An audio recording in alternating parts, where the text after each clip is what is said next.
Hello class, it's Lena. We are going to talk today about IIMP, which is the International Index to Music Periodicals. Historically, it's a place to go where you can find out where to find articles, but now it has full text options. I'll show you how to get there. Obviously, library.belmont.edu, library homepage, get resources, research guides, music, there I am, find articles, and it's the second one down. So, hey, spoiler alert.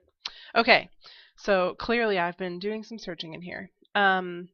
So here is your advanced search. It defaults to the advanced search. I prefer the advanced search whenever possible. It just gives you a lot more options to immediately limit your search before you go and get, 20,000 results that you have to kind of cull through.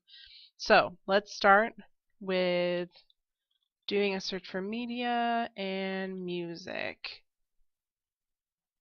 And I liked this mass media and music. I think it might be a fun topic to explore.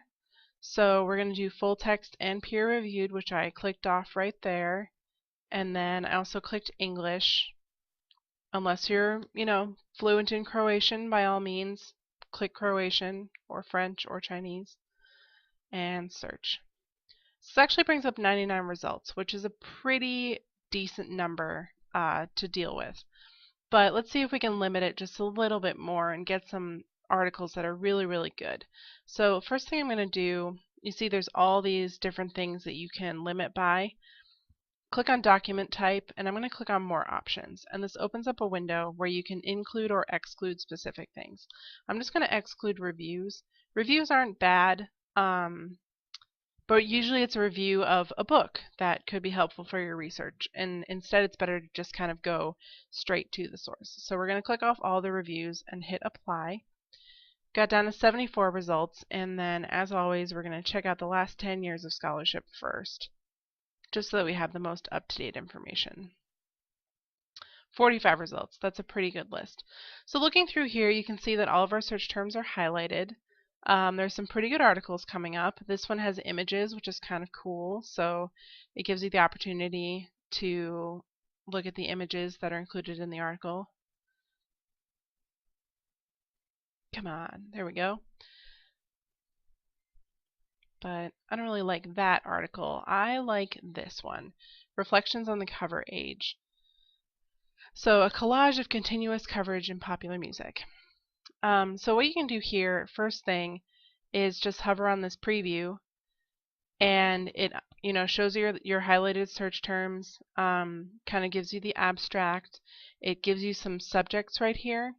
So if you're at a loss for what to search for, you can search for popular culture, mass media, musicology, analysis, music trends. Any of those things will help you find other articles that are like this.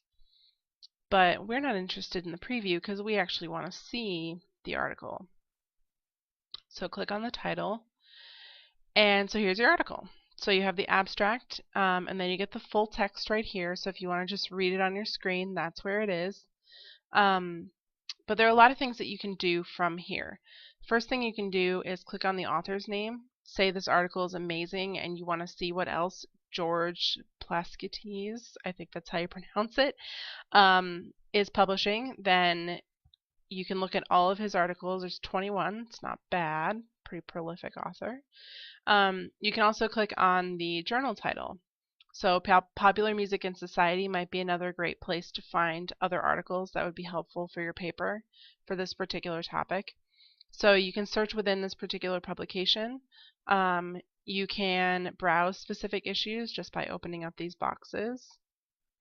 So say you wanted to look at 2010, you could click on these and open up those particular issues.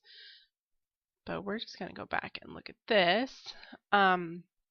Across the top here are all of your citation and export options.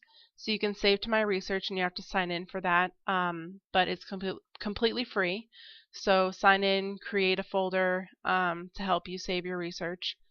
You can email the citation to yourself, and you have to have this little box checked, and then you can check off any one of these. Again, as always, make sure that you double check the citations before you put them in your bibliography to make sure that they are formatted correctly. You can print the citation, or print the article. Sorry, that's the article. So it'll print exactly how it shows up in the window. If you've done some recent searches, you can include those as well. You can cite, of course, according to all of these. You can export if you have some kind of citation software such as RefWorks or EndNote on your computer. You can export to those. And then you can be all smarty pants and tell all of your friends that you have been looking at this article on Facebook and Twitter and Stumble, and there's a whole bunch more that I've never heard of before. So that's your kind of like handy toolbar across the top. On the right hand side here, there's other really interesting features. Here you can just look at the citation or abstract. Obviously, if you want to pull up the PDF, you wait and wait and wait. There it is. Make that a little bit bigger so you can see it. So there's your article. And the nice thing is that it's scanned directly out of the journal. So you see it exactly the way that it was when it was published.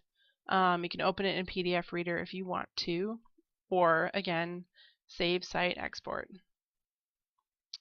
You can look at people who have cited this article. So it's another way to kind of see what other people are talking about with relation to this particular article. So some of these things might be helpful to you. This link right here, if there's no PDF, this 360 link to full text will take you to the library's catalog and show you whether or not we have access to that particular article, which we don't, which is sad. Try this one. Nope. But they do luckily have a preview PDF, and if you need it, we can order a copy for you. Oh, these are dissertations, so that's why we don't have access to them. But you can order a copy, and we can see if it's circulating anywhere and get that through interlibrary loan. And then here you can see similar documents. So say you think that this article is fantastic and you want to find things by different people that are along the same vein, then see similar documents and it'll take you through a whole list. Apparently a lot about Joni Mitchell.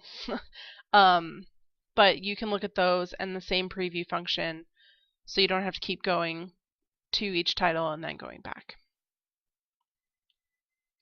There's some congressional documents here. May or may not be helpful, may or may not be interesting, but they show up, so you can check them out if you want to. So that is pretty much the nuts and bolts of using IIMP. Again, there's not always going to be full text.